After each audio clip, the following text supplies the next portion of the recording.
ગત રાત્રે આમ આદમી પાર્ટીના વોર્ડ નંબર 7ના ઉમેદવાર શ્રી અરવિંદ યાદવ પર કેટલાક અજાણ્યા શખ્સો દ્વારા હુમલો કરવામાં આવ્યો છે। આ મામલે વાપી ઉદ્યોગનગર પોલીસ સ્ટેશનમાં ફરિયાદ FIR નોંધવામાં આવી છે। આ વિષયમાં ખૂબ જ મહત્વપૂર્ણ પ્રેસ કોન્ફરન્સ આમ આદમી પાર્ટીના ચૂંટણી ઇન્ચાર્જ ડોક્ટર રાજીવ પાંડે અને જિલ્લા પ્રમુખ જીતુ દેસાઈ અને વોર્ડના તમામ ઉમેદવારો દ્વારા ward 7 office Sardar Vallabhbhai Patel high school સામે ટાંકી ફળિયા ગીતાનગર વાપીમાં આયોજન કરવામાં આવ્યું હતું। रखा जाए। संगठन पूरी मजबूती से चुनाव लड़ रहा है। संगठन का जिस तरीके से पूरे देश के अंदर, राज्यों के अंदर जिस तरीके से काम है वो लोग सराह रहे हैं। जिस जगह पे हम लोग बात कर रहे हैं या कल रात को जिस जगह पे दुखद घटना हुई वहाँ से थोड़ी दूर पे ही दिल्ली के विधायक नरेश यादव जी की सभा है, जिसकी हम सब तैयारी कर रहे थे पिछले 2 दिनों से। Naresh Yadav ji door to door भी करने वाले हैं, प्रखर वक्ता हैं, दिल्ली के कामों को अच्छे से बता सकते हैं, गिना सकते हैं और इसी उद्देश्य से यहाँ उनको लाया भी जा रहा है। कल रात को जो घटना हुई वो कहीं ना कहीं उनकी बौखलाहट है, जो बताती है कि वो पहले ही मैदान छोड़ चुके हैं। हम पूरी संख्या पे नहीं लड़े, उनका पहला प्रयास था जिसमें वो सफल रहे। हम 44 का पैनल नहीं दे पाए, उसमें वो सफल रहे। जिस तरीके से दबाव बनाया गया, जिस तरीके से लोगों को डराया गया, कई लोगों ने अपने सामाजिक सरोकार और संबंधों की वजह से अपने नाम खींचे। लेकिन जो 25 जो लोग लड़ रहे हैं वो वाकई बहादुर हैं, तारीफ के काबिल हैं, जो चाहते हैं कि आखिरी समय तक वो उनके साथ लड़े। अब उनकी कोशिश ये है कि 25 कैसे लड़े। संसाधन इनके पास है नहीं। जिस तरीके से आप व्यवस्था देख रहे हैं, हम बिल्कुल कम से कम संसाधनों में चुनाव लड़ रहे हैं। हम सिर्फ लोगों तक नए नए तरीकों से जोड़ने की कोशिश कर रहे हैं, जहाँ पे संसाधन कम लगे, लोगों की कनेक्टिविटी ज़्यादा बढ़े। इस विस्तार के अंदर या कई विस्तार के अंदर आज तक कभी किसी ने एक दूसरे का विरोध ही नहीं किया। बीजेपी के कार्यालय में बैठ के कांग्रेस का टिकट तय होता है, ये सबको पता है। बीजेपी ने चुनाव महंगा कर दिया, ये सबको पता है। चुनाव लड़ने का हिम्मत कोई सामान्य मानस कर ही नहीं सकता है, जो स्थिति बनी हुई है। अब इन सबको देखते हुए कि ये लड़ रहे हैं, अच्छे से लड़ रहे हैं, लोग प्रतिशत सहयोग दे रहे हैं, सामने से आके लोग कैंपेन में जुड़ रहे हैं। जिस तरीके से हम लोगों ने एक छोटी सी रैली करी थी, तो हमने सिर्फ अपने पदाधिकारियों को ही उसके अंदर बुलाया था। हमारा था कि हम एक शहर का एक चक्कर लगाएंगे अपने पदाधिकारियों के माध्यम से।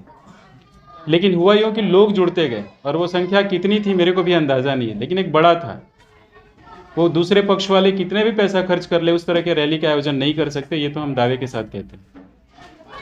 इन सारे घटनाक्रमों को देखते हुए जिस विस्तार में वार्ड नंबर 7 में हम बैठ के बात कर रहे हैं, जब हम लोगों ने पहला दिन कैंपेन शुरू किया था, विरोध उसी दिन हुआ था। विरोध कहने का मतलब था, लोगों का विरोध नहीं था। कुछ ऐसे लोग हैं जो स्वयंभू सपोर्टर हो जाते हैं, पूरे समाज का ठेका ले लेते हैं। उन लोगों ने तो उसके बाद हम लोगों ने उसी दिन 20 तारीख को हमने अर्जी भी दी थी कि हमको सुरक्षा दी जाए। कुछ एकाध लोग हैं जो समाज का ठेका लेके बैठे हैं, लेकिन समाज चाहता है कि बदलाव आए। उस घटनाक्रम के बाद हुआ ये, उसकी पुनरावृत्ति हुई कल रात को। जिस तरीके से कायर जैसा व्यवहार करा वो निंदनीय है। इस तरह की घटना लोकतंत्र में होनी नहीं चाहिए। लोकतंत्र और लोकशाही के अंदर सबको चुनाव लड़ने का हक है, सबको अपनी बात रखने का हक है। जितने भी संसाधन है, जितने भी लोग हैं, उनके साथ कोई भी आदमी अपना प्रचार कर सकता है, प्रसार कर सकता है, अपनी बात मजबूती से रख सकता है। लेकिन ये उनके लिए विषय बना हुआ है। उनके निशाने पे, भारतीय जनता पार्टी के निशाने पे खास करके आम आदमी पार्टी है शुरुआत से। इसका 1-2 उल्लेख मैं सिर्फ आपको संक्षिप्त में कर दूं। गांधीनगर का जिक्र करा यहाँ के मंत्री श्री ने कि गांधीनगर में क्या हुआ। गांधीनगर में बहुत अच्छा हुआ। 23% 100 में 23 लोगों ने पसंद किया। ये बहुत बड़ी बात है, पहली बार हम लड़े थे। सीटें मतलब नहीं रखती है, पसंदगी मतलब रखती है। 17 का उन्होंने जिक्र किया, 250-200 लोग की रैलियाँ निकाली, ये निकाली, वो सब प्रयास थे लोगों से कनेक्ट होने का। वो वक्त अलग था, ये वक्त अलग है। अभी लोग बदलाव चाहते हैं। जिस तरह के लोगों को टिकट भारतीय जनता पार्टी ने दिया है, क्या वाकई नगर सेवक बनने के लायक है? बिल्कुल नहीं है। उनको पता ही नहीं है गली कहाँ है, समस्या क्या है, गली की समस्या क्या है। उनको विस्तार पूछ दो तो नहीं बता पाएंगे। तो भारतीय जनता पार्टी ने अपने धन्ना सेठों को सिर्फ टिकट बांटा है, जो दुखद है। हमने बिल्कुल जन सामान्य से लोगों को उठा के टिकट दिया है। हमने सब्जी बेचने वालों को टिकट दिया, हमने कंपनी के अंदर काम करने वाली महिला जो मैनेजर है उसको टिकट दिया, हमने शिक्षक को टिकट दिया है। तो हमारे टिकट वितरण का और उनके टिकट वितरण का तरीका बिल्कुल अलग रहा है, जो उनको कहीं ना कहीं चुभता है। लोग को पता है कि जब जनमानस से निकल के कोई जाएगा तो समस्याओं को समझेगा, सुनेगा, लेकिन ऐसी स्थिति नहीं है।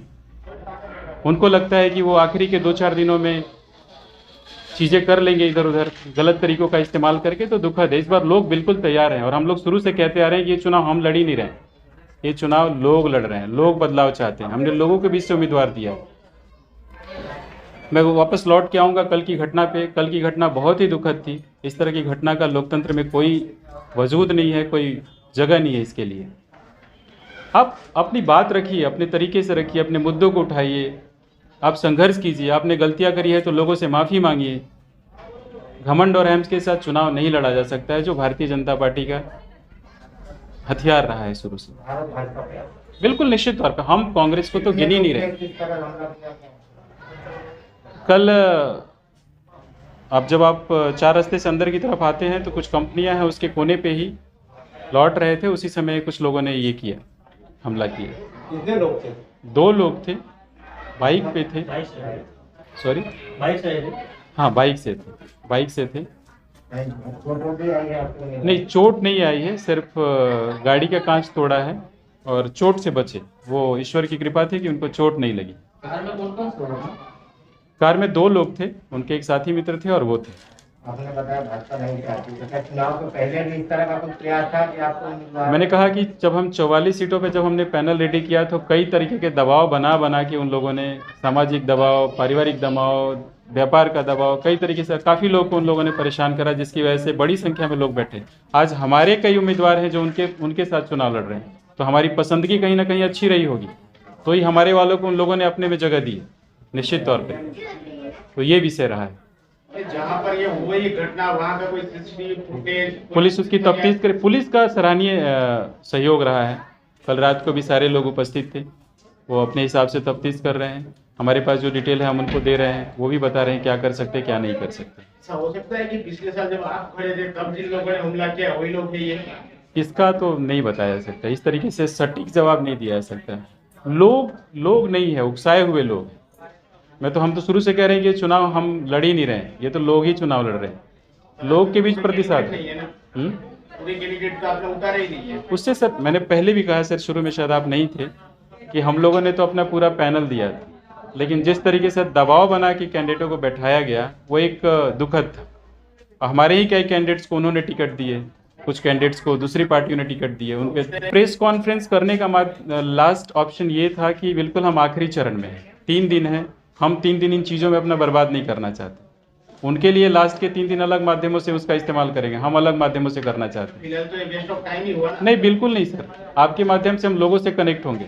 ये जो प्रेस कॉन्फ्रेंस हो रही है या हमारा फेसबुक लाइव है या जो भी है, उसके माध्यम से हम वापी के तमाम लोगों से कनेक्ट होंगे। इसके माध्यम से लोगों को सच पता लगना चाहिए। तो ये वेस्ट ऑफ टाइम कहीं से नहीं है, लोकतंत्र में वेस्ट ऑफ टाइम होता ही नहीं है। Waste of time Bharatiya Janata party ने किया है। 2 से 3 दिन बचे हैं, तो ये बात टाइम का किसको बुला रहे हैं? क्या नरेश यादव आ रहे हैं, इसी विस्तार में सभा है उनकी आज शाम को। और दूसरी सभा जो है कल यशोदान गढ़वी साहब की है, वार्ड नंबर 2 के अंदर। तो ये 2 बड़ी सभाएं होनी है और बाद में वो लोग डोर टू डोर में भी अपने साथ जुड़ेंगे। मामू चाय पैसा में आ रहा था, घर के लौट रहा था, तो उधर ट्रांसपोर्ट करके है, ट्रांसपोर्ट नट्टू ट्रांसपोर्ट, जैसे उनकी ट्रक आजू बाजू थी, वो ट्रक के आजू बाजू 2 व्यक्ति खड़े थे हेलमेट पहन के। आते टाइम उन्होंने डायरेक्ट गाड़ी पर धड़ाधड़ मारना चालू कर दिया। मारा? पत्थर लगा? लकड़ा, रॉड जैसा, लकड़ा जैसा कुछ था ऐसा, जो कांच फूटता ही हमारे शरीर पे आया। आपकी गाड़ी चालू थी कि खड़ी हुई थी? गाड़ी चालू ही थी, स्लो में थी। और आपके किसी के ऊपर शंका है? शंका तो कुछ है नहीं, पर पॉलिटिशियन समझता था कि कुछ। इसके पहले कभी कोई धमकी मिली थी आपको ये चुनाव से? धमकी नहीं मिली। फर्स्ट टाइम जब कैंपिंग किया तभी कुछ ऐसा रोका गया था प्रचार ना करने के लिए। प्रेशराइज किया गया था या बस ऐसे ही? ऐसे उन्होंने ऐसा प्रेशराइज किया था हमको कि प्रचार ना नाम करें। बता सकते हैं आप? नाम तो सर बता नहीं सकता क्योंकि चेहरा देखा नहीं हूँ मैंने, क्योंकि दोनों व्यक्ति ने हेलमेट पहना था।